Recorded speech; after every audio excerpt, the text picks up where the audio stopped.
Ettumanoor SMSM public ലൈബ്രറിയിലെ ബാലവേദിയുടെ ആഭിമുഖ്യത്തിൽ ഏറ്റുമാനൂർ നഗരസഭാ പരിധിയിലെ സ്കൂളുകളിലെ വിദ്യാർത്ഥികളെ സംഘടിപ്പിച്ചുകൊണ്ട് ബാലകലോത്സവം നടത്തി. Ettumanoor police station sub inspector Sooraj ഉദ്ഘാടനം ചെയ്തു. LP, UP, ഹൈസ്കൂൾ വിഭാഗങ്ങളിലെ വിദ്യാർത്ഥികളാണ് ബാലകലോത്സവത്തിൽ പങ്കെടുത്തത്. SMSM പബ്ലിക് ലൈബ്രറി ഹാളിൽ നടന്ന കലോത്സവത്തിന്റെ ഔപചാരിക ഉദ്ഘാടനം ഏറ്റുമാനൂർ SI സൂരജ് നിർവഹിച്ചു. Library secretary advocate Rajeev Chirayil അധ്യക്ഷത വഹിച്ചു.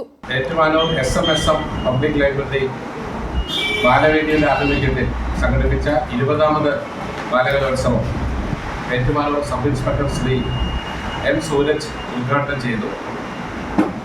Library secretary advocate P Rajeev Chirayil അധ്യക്ഷത വഹിച്ച യോഗത്തിൽ നഗരസഭയുടെ കൗൺസിലർ ശ്രീമതി ലക്ഷ്മി ശ്യാം, സഹകരണ ബാങ്കിന്റെ മുൻ പ്രസിഡന്റ് ശ്രീ വർക്കി ജോയി പൂവം നിൽക്കുന്നതിൽ, ആയുഷ്കാല അംഗങ്ങളായിട്ടുള്ള ശ്രീ ഷെമി മുഹമ്മദ്, ശ്രീ MK സുഗതൻ എന്നിവർ ആശംസാ പ്രസംഗം നടത്തി.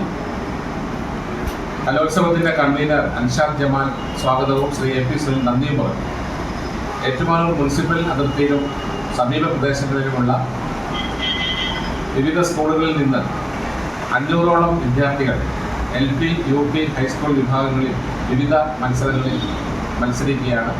നഗരസഭാ കൗൺസിലർ രശ്മി ശ്യാം, ഏറ്റുമാനൂർ സർവീസ് സഹകരണ ബാങ്ക് മുൻ പ്രസിഡന്റ് വർക്കി ജോയി പൂവം നിൽക്കുന്നതിൽ, ലൈബ്രറി ആയുഷ്കാല അംഗങ്ങളായ Shemi Muhammad, MK Sugathan, Anshad Jamal, MP Sunil, Raju Abraham, PV Vineeth Kumar എന്നിവർ സംസാരിച്ചു. ചിത്രരചന, ഉപന്യാസം, കഥാരചന, കവിതാരചന, കയ്യെഴുത്ത്, കാവ്യാലാപനം, നാടൻപാട്ട്, ചലച്ചിത്രഗാനം, പ്രസംഗം എന്നീ ഇനങ്ങളിലാണ് മത്സരം നടന്നത്.